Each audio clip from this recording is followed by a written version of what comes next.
Sir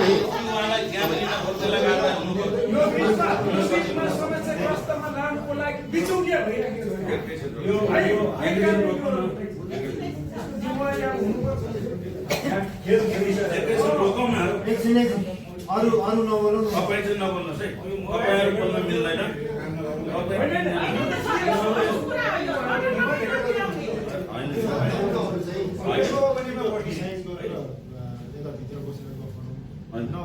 यो हुन्न यो कसैले मोबाइल लिएर उहाँको मोबाइल लिएर दर्ता नम्बर माग्दा कसले दिएन त्यो कुरा क्लियर गर्नु होला एउटा पोइन्ट टु पोइन्ट तपाईले के बोल्नु भएको छ त्यो कुरा आज यहाँ हामीले प्रशासन पनि प्रहरी यही हुनुहुन्छ भन्नुहोस् हामीले तपाईँ धम्क्याएर बोलायो कि त्यो पनि भन्नुहोस् किनभने त्यो कसैले पाउँदैन त्यो गर्नु है पीडितलाई कसैले धम्काउन पाउँदैन पीडितको लागि हामी ज्यान दिन तयार भएको मान्छे अर्को कुरा तपाईँबाट पैसा मागिएको हो भने त्यो पनि क्लियर गर्नुहोस् है तपाईँबाट कसले माग्यो भन्ने कुरा पनि क्लियर गर्नुहोस् र अर्को कुरा तपाईँले इडी साहबलाई चाहिँ कालो मसो दलमा हो कि होइन उहाँ ज्यान जोगाएर जानु भएको छ यो कुराको म 1 बाइ 1 प्रमाण पेश गर्छु त्यो कुरा क्लियर गर्नुहोस् किनभने यहाँ यसरी साथै सुन्नुपर्छ किनभने उहाँ पनि आफ्नो मातहतको यो एरियाको त इन्चार्ज हो नि त उहाँले पनि त बुझ्नु पर्यो कहाँ रोटी रहेछ भन्ने कुरा भरे हामी पो गलत छौँ त्यो कुरा त क्लियर हुनु हेर्नुहोस् है सुन्नुहोस् सबैले सुन्नुपर्छ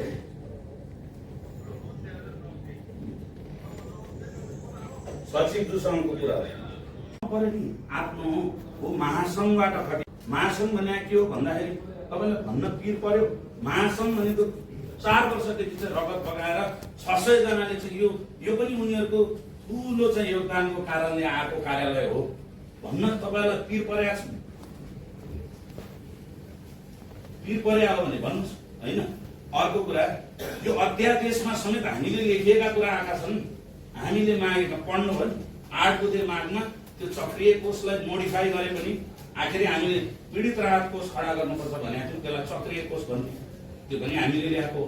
है आज परिवर्तन यति धेरै परिवर्तन र आज के हामी नभइदिएको भए तपाईँहरू सहकारी सञ्चालकहरूसँग यति सजिलै चाहिँ यहाँबाट मजाले पेन चलाउन सक्नुहुन्थ्यो त्यो हामीलाई थाहा छैन कसरी दबाब आउँथे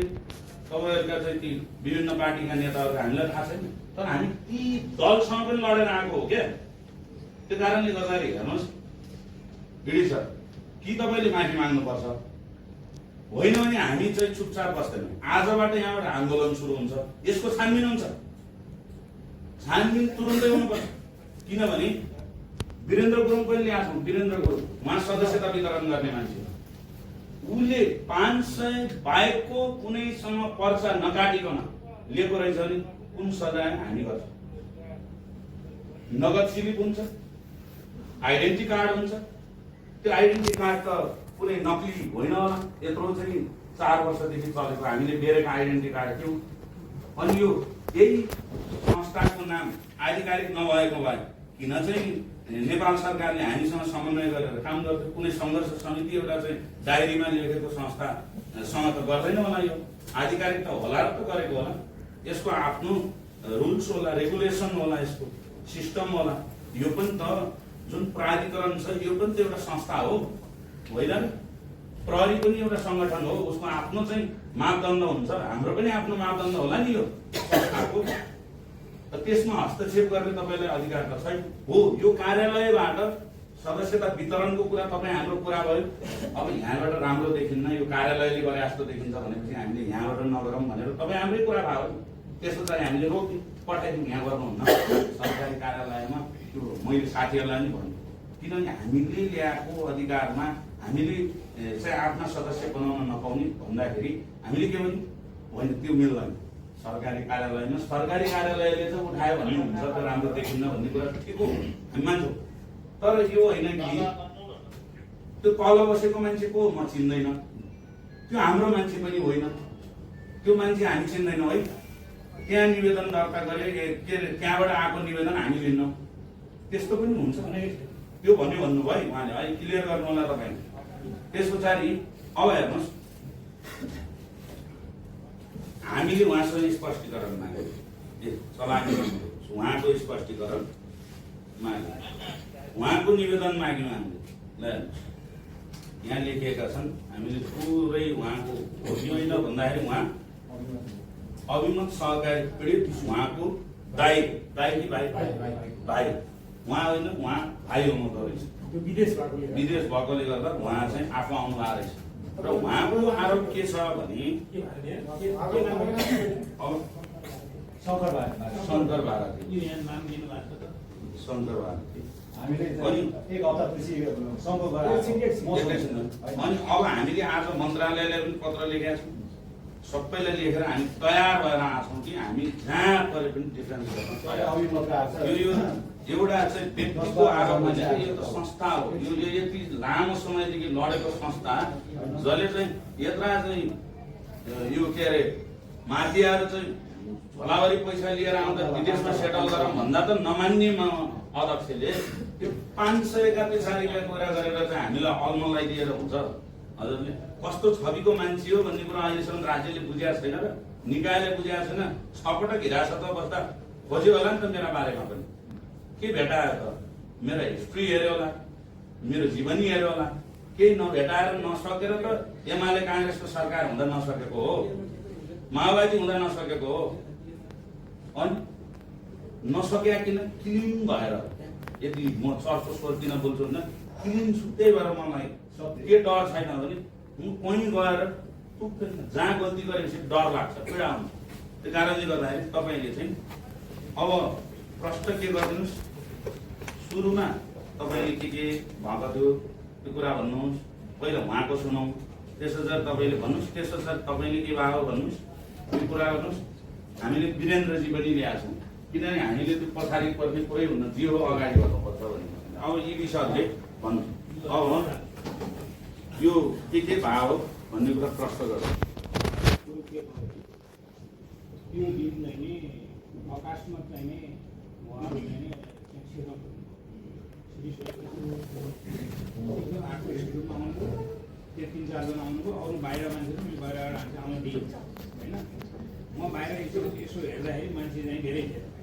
बाहिर पनि थियो। उहाँहरूले अब म यो गर्न जान्छु भनेपछि मान्छे त्यसरी आउनु सक्छ या उहाँसँगै ल्याएर आउनु सक्छ, त्यो मलाई क्लियर गर्ने कुरा भएन। अनि उहाँहरूको कुरा सुन्दाखेरि के देखियो भने म चाहिँ यो 2-4 महिनादेखि हामी चाहिँ म फलानु पीडित मान्छे हो, यो 2-4 महिनादेखि हामी हेरिरहेका छौँ, कोही 2-3 वर्षै भन्नुभयो जस्तो लाग्छ मलाई त्यो। अनि उहाँहरूले पैसा यहाँ जाने कुरा पनि पहिला यहीँ उठाउँथ्यो, त्यसपछि चाहिँ नि अहिले चाहिँ नि चिट लेखेर यसरी कहिले कसैबाट 4,000 कहिले 7,000 यस्तै लिइरहेको छ। अनि हामीलाई पनि लेखेँ यताउता यस्तो हुनुभयो, तपाईँ जग्गा होइन भने तपाईँलाई हामीले मोसो लगाउँछौँ, होइन टिकालाई मोसो लगाउँदिनँ, पुलिस बुझ्न दिनुहोस् मलाई भन्ने किसिमले आयो। आएपछि दुवैजना एकदमै आकर्षित मुडमा त्यहाँ हुनुहुन्थ्यो, अरू पछाडिपट्टि थिए तिनीहरू चाहिँ। अनि अरू बाहिर आउँदैन, यो हो होइन भन्ने कुरा मोसो लगाउँछौँ। तलको मान्छेलाई हामी चाहिँ हामी पाता पसेर बाँधेर लिन्छौँ, यही भाषा त्यही हो। पाता पसेर बाँधेर यहाँबाट चाहिँ पुलिसमा आफै लिन्छु, होइन भने तपाईँलाई लिन्छु, पुलिसलाई लेख्नु पत्र भन्ने कुरा थियो। मैले भनेको कुरा पत्ता लाग्दैन भने छानबिन हुँदाखेरि मेरो बाहिरपट्टि बस्ने मान्छे पनि छन्, त्यत्रो मान्छे भित्र आउँदाखेरि चाहिँ नि अरू कर्मचारी पनि सुन्या होला नि यिनीलाई के हुन्छ कि भनेर अलिकति वाच डगरहरू पनि त्यहाँ काम गरिरहेको थियो होला, उनले पनि त भन्ला त यिनीहरूले त्यो भने हुने भएन भन्ने कुरा। अब मलाई के लाग्यो भने मान्छेलाई अब पीडित हुने गएर एक्सेस दिने मान्छे होइन आइहाले त उनीहरू त्यो यस्तो हो मान्छेले पैसा उठायो भनेर प्रोटेस्ट गरे भने एकदम हजुरसँग कुरा गर्ने काम छ, जसरी पनि आउनुपर्छ भने धेरै धनी गरेर पनि आउनु दिइहाल्छ। मैले एक्सेस सहज गरेको छु सबैलाई त। अनि त्यो भएपछि उहाँहरूको प्रस्तुति त्यो भएपछि मैले के भने उहाँलाई अनुमति लिएँ के भने यसरी भनेर यस्तो कागज ल्याएर कसैले आरोप लगाउने नीति छैन, त्यो हुँदैन। मलाई भिडियो खिच्न र तपाईँले त्यो भिडियोमा त्यही कुरा बोल्नुभयो भने म प्रतिक्रिया चाल्छु, होइन भनेपछि त मलाई प्रमाणको अगाडि कागजको काम हुँदैन। यत्रो भिड छ तलको मान्छे तपाईँ बोलाउँदाखेरि अब तपाईँको भिडमा उसलाई बोलायो केही होला, कोही पनि उठायो भने त चाहिँ उसलाई कहीँ भागिहाल्यो भन्ने पनि पऱ्यो। म त्यस्तो बन्देजमा पढेँ नि त भित्र। अनि भनेपछि अब तपाईँले उसलाई भिडाउनु पऱ्यो, ध्यान पनि होला, अब के होला, अब त्यस्तो यहाँ बोलाउनु भएन क्या होला। त्यस्तो भएपछि उहाँले चाहिँ पुलिसले किन्नले होइन तपाईँहरूलाई मोसो लगाउनु अथवा चाहिँ पाता बसेर तपाईँलाई लिनुपर्छ, तपाईँ मिल्नु भएको छैन भन्ने कुरा अलिअलि थाहा छ हामीलाई, नभए त हामी तपाईँलाई व्यवस्था गरिहाल्थ्यौँ भन्ने किसिमको भएपछि म बाध्य गएर के गरेँ सचिवलाई फोन गरेँ। नउठाएपछि चाहिँ केही कार्यक्रम थियो होला मैले चाहिँ अरूलाई गर्दाखेरि मैले अहिले चाहिँ त्यसो नगरौँ आइहाल्नु फेरि गोविन्द सुधार भन्ने महाराज उहाँले पनि तपाईँ एकछिन लाग्नु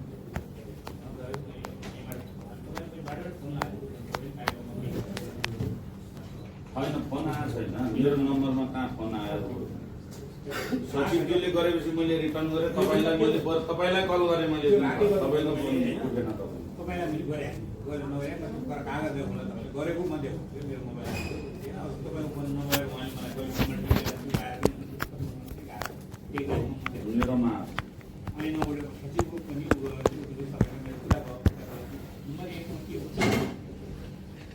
म अब दबाबमा हो कि उहाँ के हुनुहुन्छ मलाई अहिले हजुरले खोजेर ल्याएको छ मलाई थाहा भएन मैले ल्याउनु बारे छ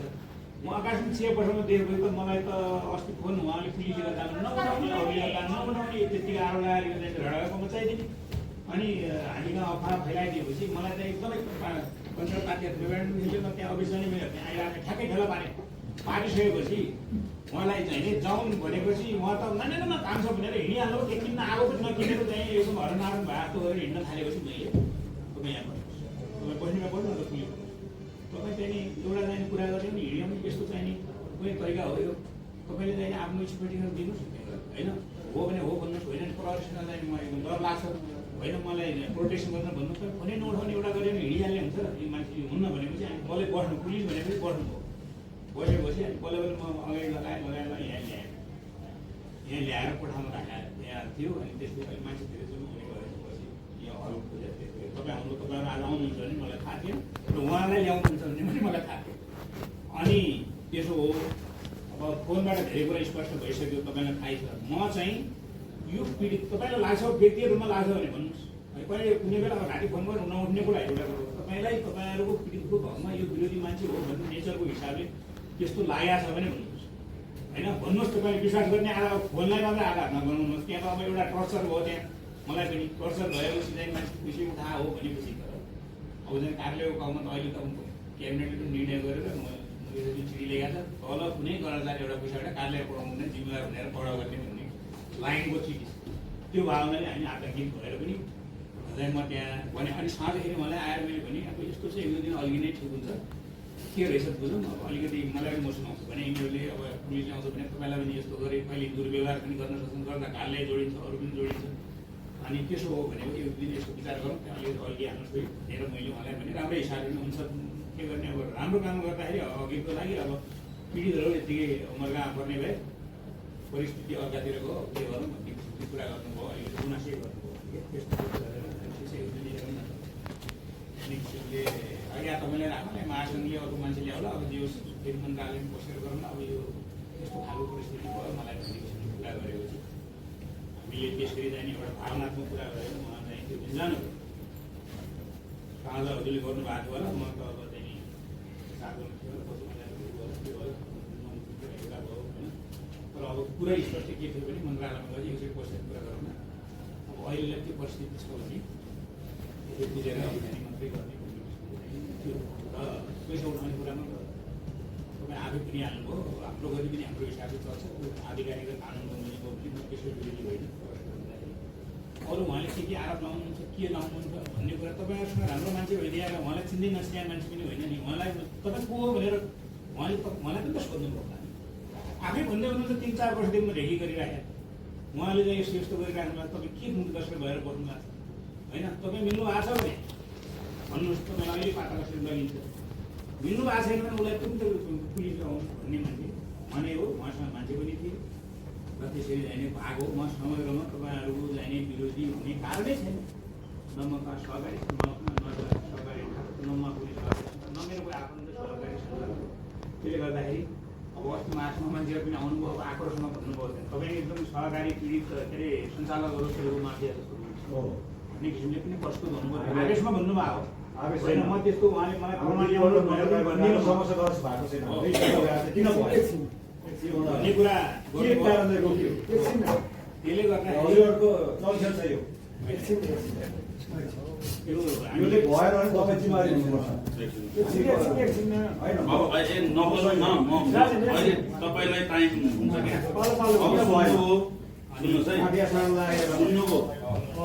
अब सुन्नुहोस् है सुन्नुहोस् है हजुरले गरे एकैछिन चुप बस्नु दुनियाँले पीडित हो एकछिन न